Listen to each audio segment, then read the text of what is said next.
পাঠান এখন spy ইউনিভার্সে connect হচ্ছে।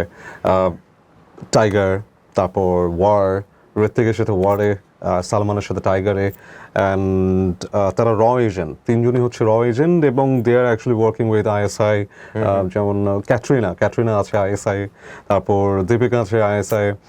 এখন বাংলাদেশের বিসিআই এজেন্ট মাসুদ রানা কি কখনো আমরা এরকম স্পাই ইউনিভার্সে এদের সাথে পাঠান কিংবা টাইগার তাদের সাথে দেখতে পাবো? ডেফিনেটলি পসিবিলিটিস আছে, যেহেতু আমাদের মাসুদ রানা এবং বিসিআই এই সাউথ এশিয়ার এজেন্সির সাথে জড়িত আছে। আর বিসিআই তো বেসিক্যালি মেড আপ ছিল মাসুদ রানার বইয়ের, but it's the same conception and basically same ইউনিভার্সের ভিতরে। যেমন আমরা এটাও যখন বানাই তখন আমরা ক্রু মেম্বার্সরা এবং বিহাইন্ড দ্য সিনসে আমরা যোগ করতাম যে এটা হয়তো জেমস বন্ডের ইউনিভার্সের ইনক্লুডেড, মানে হয়তো কোনো জায়গায় ব্যাকগ্রাউন্ডে আমরা জেমস বন্ডের কিছু একটা পাবো, যে ক্যামিও বা কোনো একটা রেফারেন্স যে James Bond is on the other side of the world doing a mission in the same universe as Masood Rana.